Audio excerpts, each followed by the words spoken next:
Hey again, everybody. So, in the first video, I sort of rambled incoherently about various topics that I eventually want to get into and discover.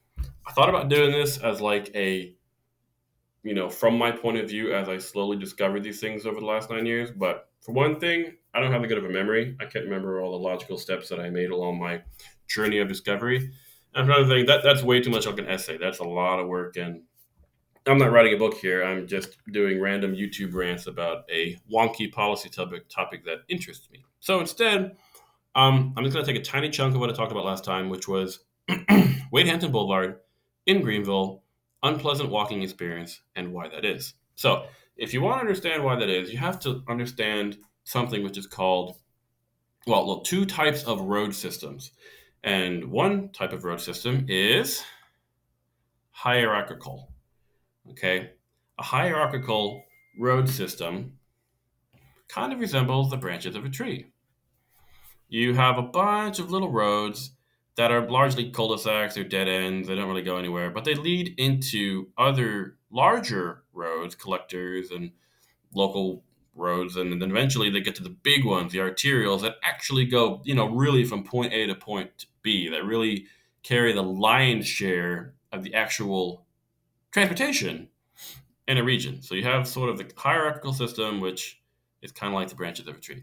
Then you have the grid.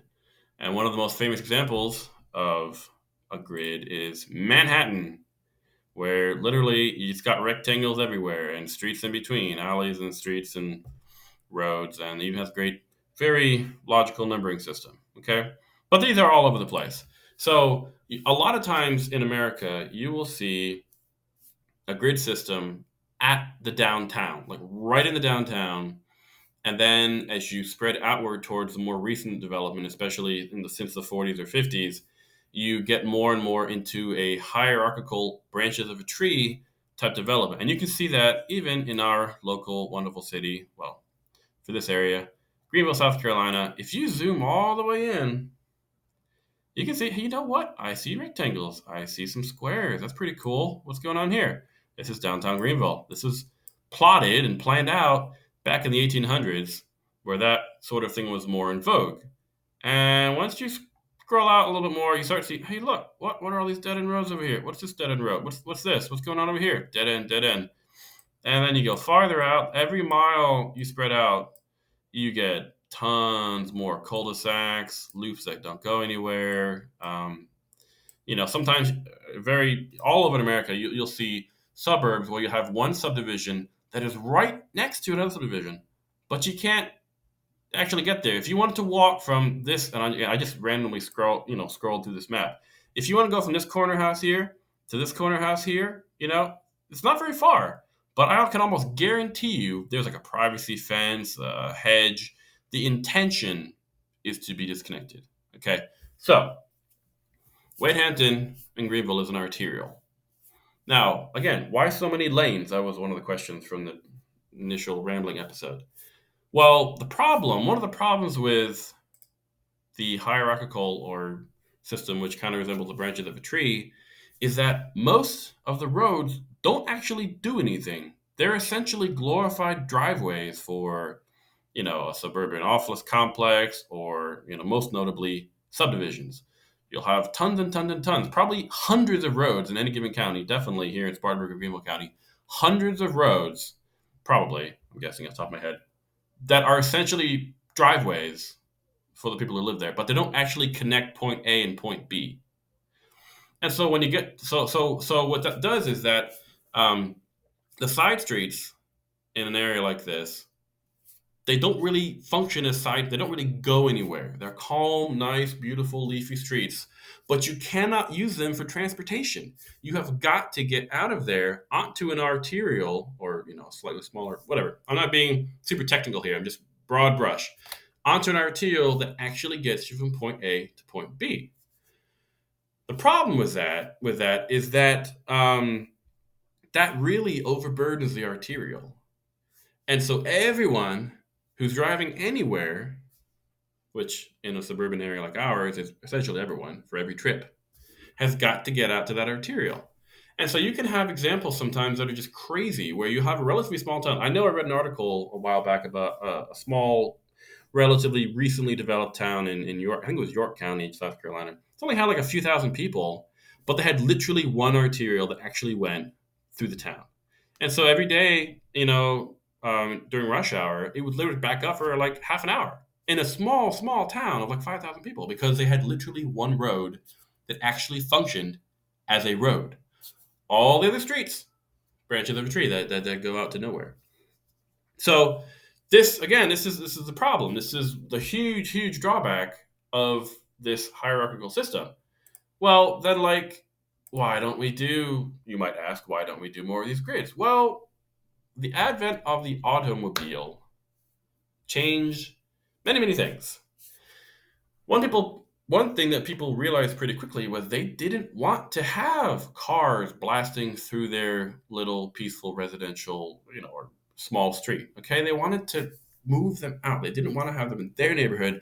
Let's make a system instead where they've got to get out there on the arterial and they're not going to bother our kids playing in our peaceful little residential area.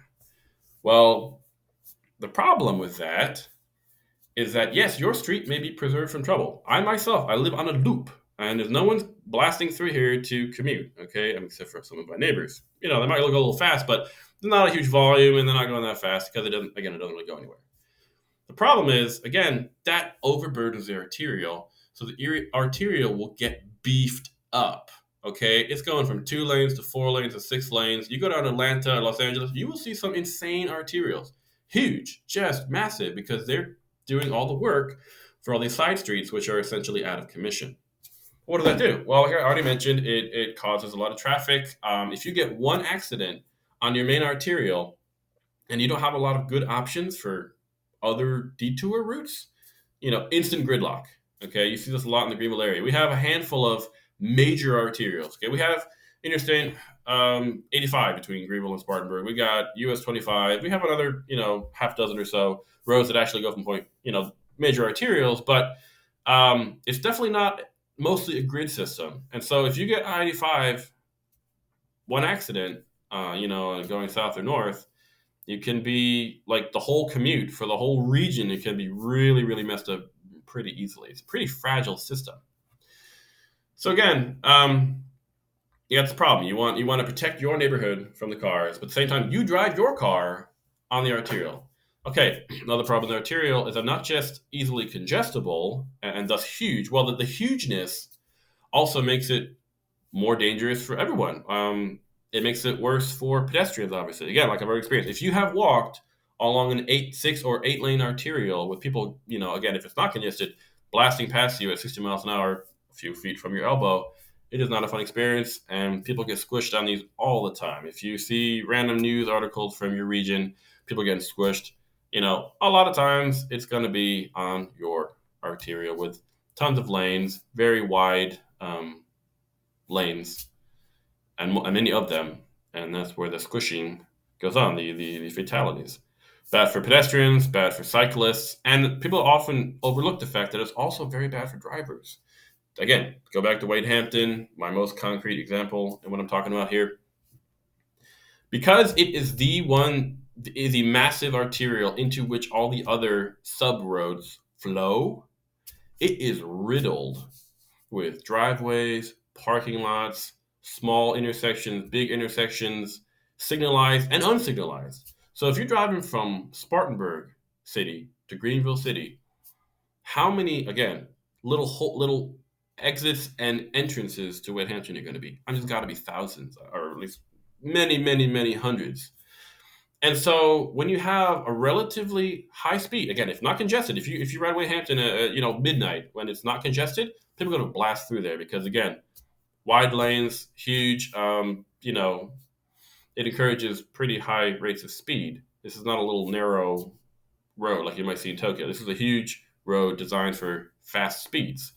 So people are going to go pretty fast, but then you still have old neighbor Jeff who's pulling out of his driveway, which inexplicably is still, exiting onto Hampton somewhere at 5 miles an hour, or someone pulling off into Aldi's at 10 miles an hour, right? So you have fast speeds combined with people getting on and off at lower speeds. Obviously, they don't have a lot of on ramps in a regular arterial like this, and so it's a recipe for disaster. I'm sure I've seen some statistics from the SCDOT that will back all that up. That US 29 is super dangerous, and so that again, one of the problems of a arterial, it's not safe, and it discourages walking and biking because they're not safe.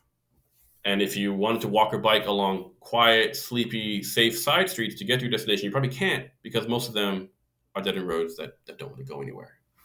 Okay, so I've talked about that for a while. Got some examples here. Looked at that. Looked at the awesome grid. Branches of a tree. Talked about that. So here is a real life experience example that I had when I used to work as an auditor. I was staying in a hotel somewhere over here in Fort Mill or something, and I went over to audit this particular entity over there in a town. Anyway, over there. So it wasn't exactly this commute. I'm pretty sure it was a half an hour. Maybe it's just showing 15 minutes because it's nighttime now when I'm talking, and it would take about half the time.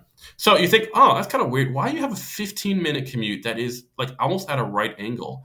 Are there no roads that connect between here and here a little more straight? Well, take a look. This is the branches of a tree. This is a hierarchical road model where you got apparently, 2 or 3 arterials. These are the light blue and the dark blue. These are the roads you can take. These are the arterials, but you have tons of roads in between that just don't really go anywhere. Okay, your typical subdivisions. Look at these. It looks like a tree. Tons and tons and tons and tons of cul-de-sacs, dead end roads, this kind of thing, which everyone loves. But again, like here, deliberately not connecting. People don't want these to connect. The developers didn't build them connect. The local planners didn't force them to connect because people don't want to have through traffic. And so you have tons. This is not like a rural area. This is very suburban. But because these roads serve essentially no purpose other than just, driveways, large neighborhood driveways, the commute becomes a right angle. And again, you get an accident on this little arterial or this one, it's going to take you a huge amount of time to get to work in a relatively low density area. Okay, so that's just a real life experience that I remember from my auditing days. So I'm sure I've missed some very important points, but I'll stop it right there. Thanks, everybody.